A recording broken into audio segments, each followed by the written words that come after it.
성종은 정말 성군이었을까? 연산군과 패비 윤씨의 비극을 남긴 남자, 조선의 왕들 중 가장 조용했던 왕. 그런데 그 조용함이 나라 전체를 뒤흔들었습니다. 조선의 9대 임금 성종. 겉으로 보면 조용하고 얌전한 군주. 하지만 이상하지 않나요? 그렇게 평화로워 보였다면 왜 왕비가 사약을 마셔야 했을까요? 성종은 고요한 침묵 속에서 권신들을 견제했고 법전을 완성했으며 밤마다 궁중은 소용돌이 쳤습니다. 그의 곁엔 9명의 후궁과 수십 명의 자식들. 하지만 단 한 명의 여인만이 결국 조선 최고의 비극으로 기록됩니다. 조선을 정비한 개혁의 군주.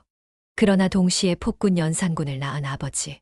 성종은 도대체 어떤 왕이었을까요? 이제부터 우리가 알고 있던 얌전한 왕의 또 다른 숨겨진 모습을 만나보겠습니다. 흥미로운 역사 이야기 놓치고 싶지 않다면 구독과 좋아요 꼭 눌러주세요. 성종은 불과 13살 왕위 계승의 칭호를 받은 지 1년도 채 되지 않은 어린 나이에 조선의 왕좌에 올랐습니다. 이는 단순한 세습이 아니라 정치적 협상과 치밀한 계산의 결과였습니다. 당시 정치의 중심에 선 정의왕후 곧 세조의 부인은 자신의 손자 대신 수렴청정을 시행했고 실질적인 국정 운영은 한명회, 신숙주 같은 훈구파 대신들이 주도했습니다. 특히 한명회는 성종 즉위 이전부터 왕위 계승을 치밀하게 설계한 핵심 인물로 어린 임금을 앞세워 정치적 안정과 국정의 연속성을 도모하고자 했습니다. 하지만 성종은 단순한 허수아비로 머물지 않았습니다. 시간이 흐르며 그는 점차 국정의 주도권을 확보했고 조심스럽고 신중한 성품으로 정의왕후의 그늘에서 천천히 벗어났습니다. 정치적 혼란 없는 점진적인 권위의 이양 속에서 성종은 조선 왕조의 체제를 다시 세우기 위한 준비를 해 나갔습니다. 이 과정은 후에 조선을 유교국가로 재정립하는 정치적 토대가 되었습니다. 성종이 점차 친정체제를 확립해가면서 가장 먼저 착수한 것은 국가의 근간인 법이었습니다. 조선의 정치와 행정 시스템이 안정을 찾기 위해선 조정이 신하들의 힘에 흔들리지 않아야 했고 이를 위해 왕권의 논리와 질서를 법으로 명문화할 필요가 있었습니다. 이런 맥락에서 성종은 세조시대에 시작된 법전, 경국대전의 편찬을 본격적으로 완성 단계로 이끌었습니다. 경국대전은 단순한 법령집이 아니라 유교 이념을 바탕으로 한 통치 체계의 교과서였습니다. 성종은 편찬 과정에 직접 관심을 기울이며 대신들과의 수차례 경연을 통해 실효성 있는 규범들을 정비해 나갔습니다. 각 부서의 권한 분배, 지방관제 개편, 신분제와 형벌 체계까지 포괄한 이 법전은 조선이라는 나라가 유교, 국가로 자리 잡는데 핵심적인 지침이 되었습니다. 경국대전은 성종 10년, 즉 1485년에 최종 반포되었으며 이후 조선 500년을 지탱하는 통치의 뼈대로 기능했습니다. 성종이 이 법전을 완성함으로써 율령 중심 국가라는 조선의 정체성이 비로소 완성된 것입니다. 그는 허울뿐인 유교 정치가 아니라 실제로 유교적 원리에 입각한 국가, 운영의 매뉴얼을 손에 쥔 실질적 유교 통치자의 모습으로 나아갔습니다. 성종이 법과 제도를 정비하는 데 그치지 않고 유교적 통치를 실천한 방식 중 가장 상징적인 것이 바로 경연입니다.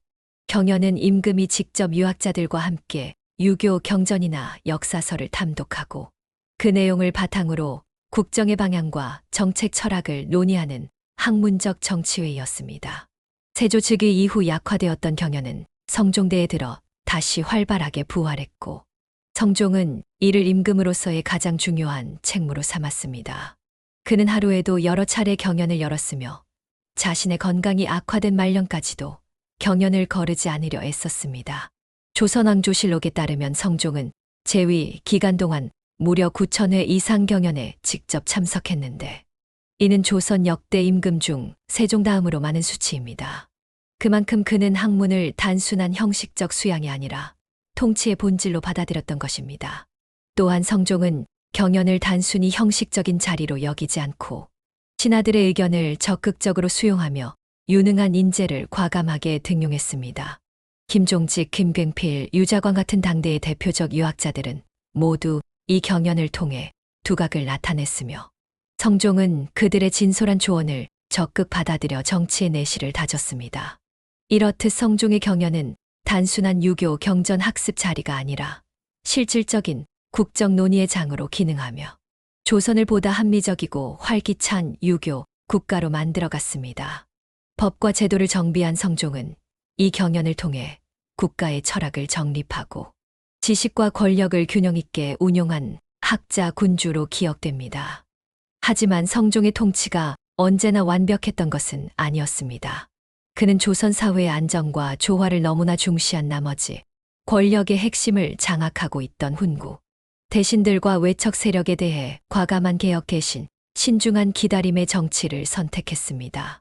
특히 세조시대의 절대적인 권세를 누리던 한명회, 정창손 같은 거물들은 성종 초반 국정을 실질적으로 좌우한 인물들로 성종은 이들 세력이 자연스럽게 물러날 때까지 정면 충돌을 피했습니다.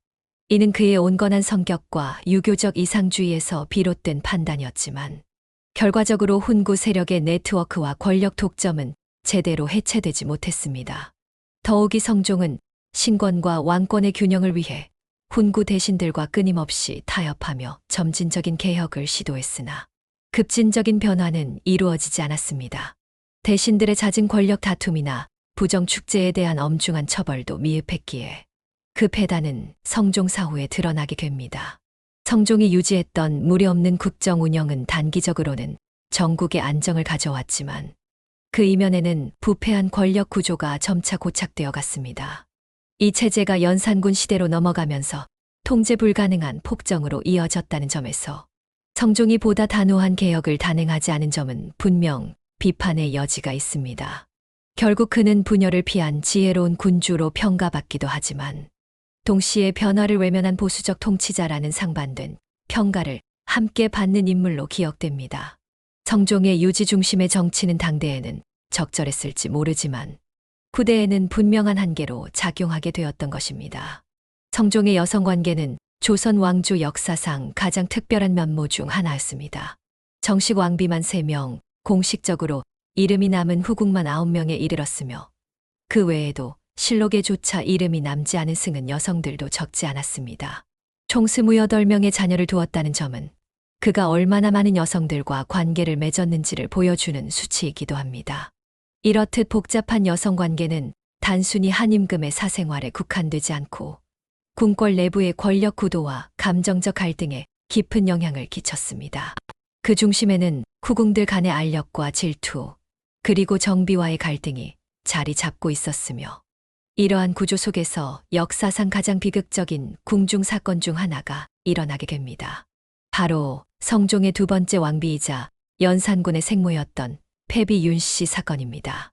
그녀가 폐위된 시기는 조정에서 부녀자 제가 금지법이 제정되고 유교적 가부장 질서가 확립되던 때였습니다. 즉 성종과 그를 둘러싼 조정은 이상적인 여성상을 제도적으로 강제하기 시작했고 윤 씨는 그 틀에서 벗어난 인물로 배척당했습니다. 따라서 윤 씨의 몰락은 단순한 사적인 갈등이 아니라 당시 조선이 추구한 유교 이념에 어긋나는 여성상에 대한 공개적 처벌이자 상징적 경고였다고 볼 수 있습니다. 성종의 여성 편력은 개인적 취향을 넘어 왕권과 신권, 여성과 남성의 위계, 유교 윤리와 현실 사이의 복합적인 정치 드라마였습니다. 그 중심에는 한 여인에 대한 과도한 집착, 수많은 후궁들 간의 무언의 권력 투쟁, 그리고 이를 묵인하거나 승인한 왕의 선택이 자리 잡고 있었습니다. 패비 윤 씨는 성종의 두 번째 정비이자 연산군의 생모였습니다. 원래 후궁 신분으로 입궁했지만 검소하고 효심 깊은 성품이 인수대비와 정의왕후의 마음을 사로잡아 왕비로 책봉되었고 이후 연산군을 출산하며 왕실 내 입지를 더욱 공고히 했습니다.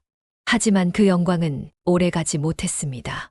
성종은 재위 기간 동안 28명의 자녀를 둘 정도로 후궁과의 관계가 활발했습니다. 윤 씨는 세자를 낳은 정비의 지위에 있었지만 다른 후궁들과 성종 사이의 친밀한 관계에 심한 불안을 느끼기 시작했습니다. 결국 그녀는 다른 후궁들이 자신과 세자를 해치려 한다는 의심에 사로잡혀 비방을 수집하거나 무속 행위를 한 흔적으로 성종의 신뢰를 잃게 됩니다. 조선왕조실록에 따르면 윤 씨는 성종의 얼굴을 핥히었다는 이유로 폐위되고 사야까지 받았습니다. 그러나 이 사건은 단순한 질투한 왕비의 관계로 해석하기 어렵습니다. 당시 여성의 정치 참여와 감정 표현은 유교적 가부장제 속에서 철저히 억제되었고, 패비 윤 씨의 행동은 그러한 질서에 정면으로 배치된 것으로 간주되었습니다. 최근 역사학자들은 그녀의 돌발적 행동을 산후 우울증의 관점에서 분석합니다.